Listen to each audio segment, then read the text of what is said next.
Hello student, कैसे हो? आशा करता हूँ ठीक ही होंगे। तो आज हम एनसीईआरटी मैथमेटिक्स क्लास 10 का एक्सरसाइज 3.5 हल करेंगे। तो एक्सरसाइज 3.5 का पहला क्वेश्चन है। इसमें दिया है निम्न रैखिक समीकरणों के युग्मों में से किसका एक अद्वितीय हल है, किसका कोई हल नहीं है, या किसके अपरिमित रूप से अनेक हल हैं। अद्वितीय हल की स्थिति में उसे वज्र गुणन विधि द्वारा हल करना है।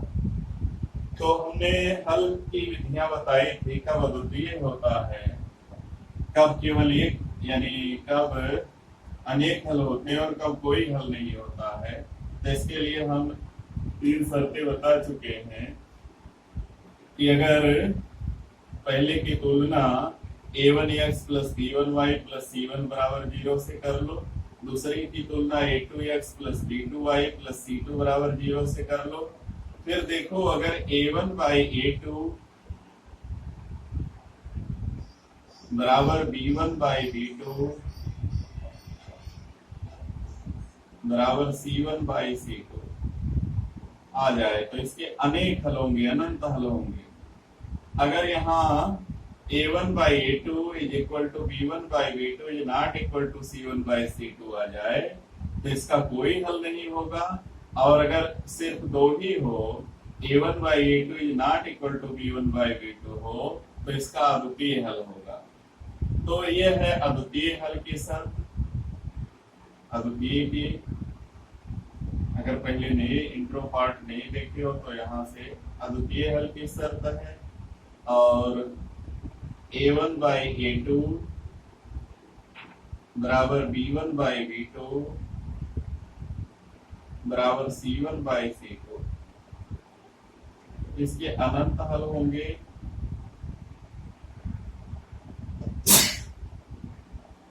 इसके अनंत हल होंगे।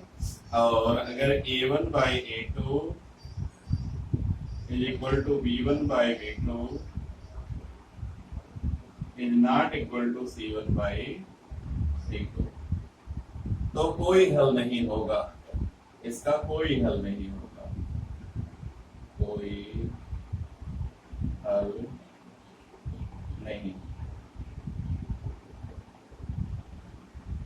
और ग्राफ से हमने बताया था द्वितीय हल के लिए दोनों ऐसे एक दूसरे को काटना चाहिए, अनंत हल के लिए दोनों जो है एक दूसरे के संपाती हो जानी चाहिए, दोनों रेखाएं नीचे ऊपर चली जाए।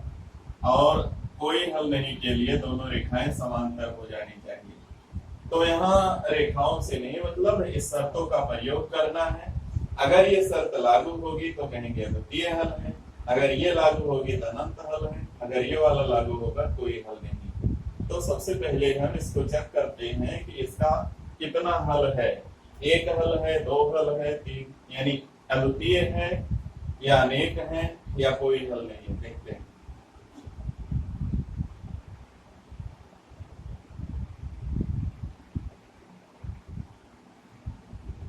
सबसे पहले a1 बाई a2 निकालते हैं।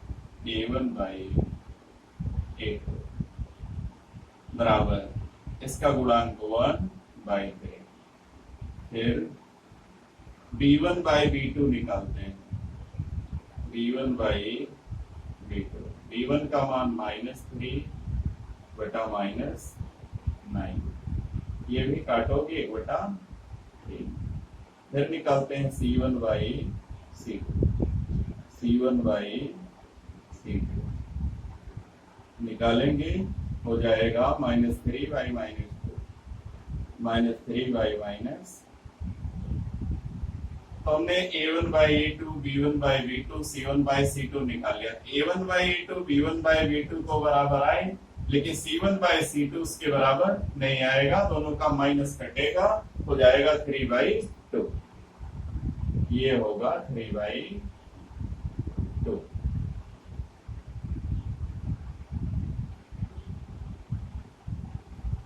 तो यहाँ लिखेंगे चूंकि a1 बाई a2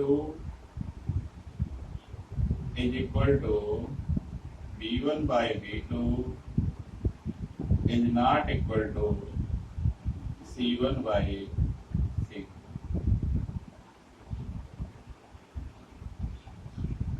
और अगर ऐसा है तो इसका कोई हल नहीं है, इसलिए समीकरण युग्म का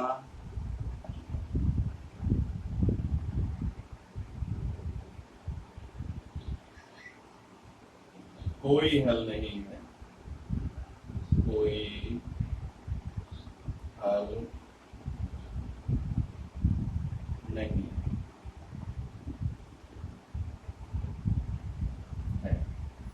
तो सबसे पहले हमें a1/a2 b1/b2 c1/c2 ये ज्ञात करना है, और ज्ञात करने के बाद जो तीन शर्तें बताए उसको चेक करना है।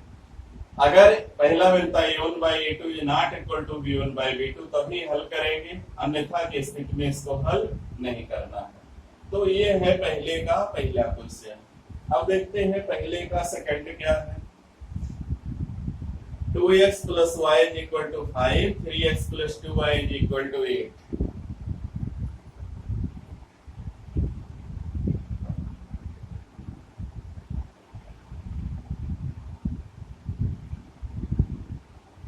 क्वेश्चन नंबर 1 का second part, 2x plus y is equal to 5 ऐसे है। तो इसको मानक रूप में बदले, 5 को बाई ओर ले आए, -5 इज इक्वल टू 0। बज्र गुणन में इस रूप में हम बदल लेते हैं। फिर 3x plus 2y is equal to 8 है, तो उसको -8 इज इक्वल टू 0 बना लेते हैं। इतना कर लेंगे, सबको एक ही पक्ष में कर लेंगे। 3x plus 2y is equal to 8, ठीक है। अब इसमें पहले a1/a2 निकालते हैं। a1/a2 यानी x के गुणांक का अनुपात 2/3, और b1/b2 निकालते हैं। ये आएगा 1/2। यहाँ y का गुणांक 1 है, यहाँ y का गुणांक 2। अगर ये दोनों बराबर नहीं आया तो c1/c2 नहीं निकालेंगे, यहाँ लिखेंगे क्योंकि a1/a2 is not equal to b1/b2, इसलिए समीकरण निकाय का हल अद्वितीय है। समीकरण निकाय का एक अद्वितीय हल है। एक ना लिखे तब भी कोई दिक्कत नहीं। अद्वितीय का मतलब केवल एक, अद्वितीय हल है। फिर इसमें लिखा है कि अगर अद्वितीय हल है तो फिर वज्र गुणन से हल कीजिए। तो यहाँ पर वज्र गुणन विधि का प्रयोग करते हैं। वज्र गुणन विधि से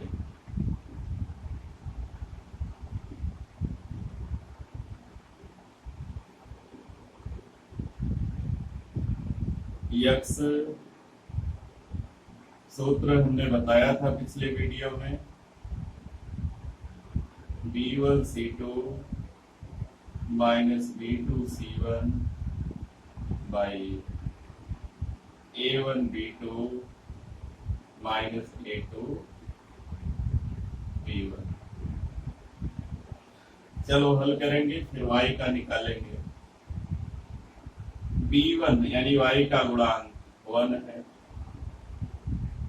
c2 का मान -8 है, माइनस b2c1, b2 का मान 2 है, c1 का -5 है। b2 का मान 2 है, c1 का मान -5 बटा a1b2, a1 का मान 2 है, b2 का मान 2, minus a2b1, 3 into 1, 3 into 1 solve करेंगे तो हो जाएगा -8 और माइनस माइनस का गुणा प्लस स्क्वायर बाई 4 -3 हो जाएगा 2/1 अर्थात आ जाएगा 2। x का मान 2 आ गया। अब y के लिए सूत्र रखेंगे, y बराबर B1 C2 वाला हो गया, यहाँ C1 A2 minus C2 A1, हर में वही A1 B2 minus A2 B1। मान रखेंगे C1 का मान -5, A2 का मान 3 माइनस C2 का मान -8 और B1 का मान 1। हर में वही रहेगा 2 × 2 -3 × 1।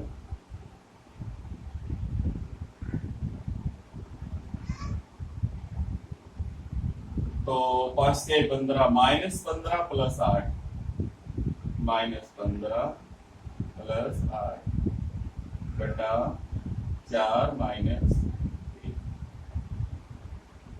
15 में से 8 गया -7। ये है y का मान। x का मान 2, y का मान -7। ये हो जाएगा क्वेश्चन नंबर 1 का सेकंड पार्ट। इसके बाद बाकी सवालों को ऐसे ही इसके कीजिएगा। फिर दूसरा देखते हैं। दूसरे का फर्स्ट है, स्मॉल a और b के किन मानों के लिए निम्न रैखिक समीकरणों की योग के अपरिमित रूप से अनेक हल होंगे। एक यहाँ समीकरणों का युग्म दिया है, दूसरा किस मान के लिए अपरिमित रूप से अनेक हल होंगे, a और b का हमें मान निकालना है। इसमें 2 क्वेश्चन है, एक हल करेंगे और एक स्वयं करना है। तो दूसरे का देखिए, पहला हम निकालते हैं।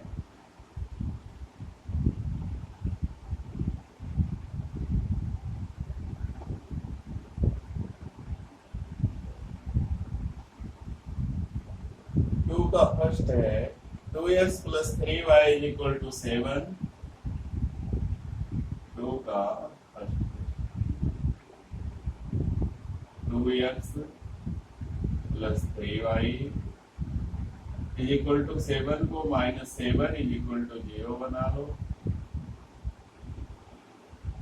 Equation number 1। और दूसरा है a - b × x + a + b × y, a - b × x + a + b × y = 2a 3a + b - 2, 3a + b - 2। तो इस बायो ले आओ -3a + b - 2 = 0। ये बन गया हमारा। ये दाहिनी ओर था, जब इधर लाएंगे चिन्ह माइनस हो जाएगा। तो कह रहा है कि चूंकि समीकरण निकाय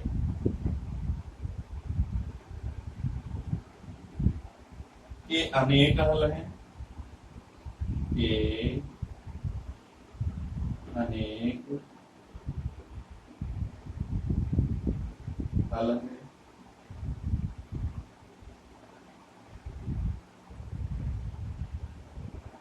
इसलिए a1/a2 = b1/b2 = c1/c2। अनंत हल के लिए यही शर्त है। चलो a1 का मान है 2, a2 का मान है a - b, b1 का मान है 3, और B2 का मान है A प्लस बी। C1 का मान है -7 और C2 का मान है -3A plus B -2। 3A plus B -2, ये है हमारा सर। तो यहां से माइनस कट जाएगा। अब हम एक बार पहला और तीसरा पद ले लेते हैं। यदि 2/a minus b is equal to 7/3a plus b -2, इसको थोड़ा सा तिरछा गुणा करते हैं, हो जाएगा 6a plus 2b -4, 7a -7b। थोड़ा सबको एक पक्ष में करते हैं, सबको दाहिनी ओर ले चलते हैं। 6 से जाएगा 7a में से घटेगा, बचेगा a। ये 2b जाएगा इधर, -2b हो जाएगा -9b। और 4 -4 इधर है, इसको अपनी जगह ही रहने दो, -4। और इसको मान लो ये 2 इक्वेशन हो ही गया है, इसको मान लो इक्वेशन नंबर 3। अब दूसरा वाला ले लें। यदि ये वाला 3/a plus b is equal to 7/3a plus b -2, या भी तिरछा गुणा होगा। 9a plus 3b -6 is equal to 7a plus 7b। अब 7a बाई ओर आएगा, हो जाएगा 2a, और ये -7 भी होकर इधर आएगा, तो 3 में से 7 गया -4b इज इक्वल टू 6। थोड़ा 2 से डिवाइड कर देते हैं, तो हो जाएगा a -2b is equal to 3। a -2b is equal to 3, समीकरण 4। अब देखते हैं समीकरण 3 और 4 दोनों को सॉल्व करेंगे।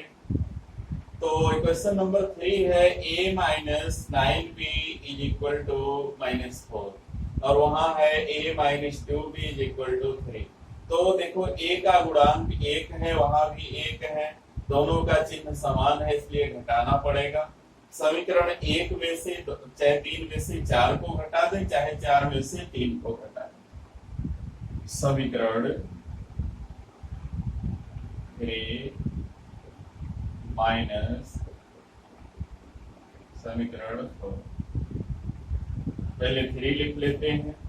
a -9b is equal to -4, फिर a -2b is equal to 3। घटाएंगे, इसका चिन्ह माइनस, प्लस माइनस, तो plus a minus a cut जाएगा। 2b में से 9b जाएगा, -7b इज इक्वल टू, यहाँ भी -4 -3 हो जाएगा -7, तो -7 से दोनों ओर भाग दे देंगे, आ जाएगा b इज इक्वल टू 1। फिर b का मान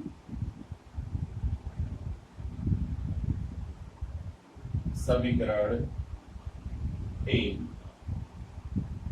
में रखने पर रख देंगे, तो हो जाएगा a -9 × 1 is equal to -4। a is equal to, ये -9 इधर जाएगा, +9, 9 में से 4 गया 5, तो ए का मान 5 आ जाएगा और बी का मान 1 आ जाएगा। ये हमारा क्वेश्चन नंबर 2 का फर्स्ट पार्ट हो जाएगा इस तरीके से। अब देखते हैं सेकंड पार्ट, लगभग ऐसे ही है। इसका सेकंड पार्ट बिल्कुल ऐसे ही है।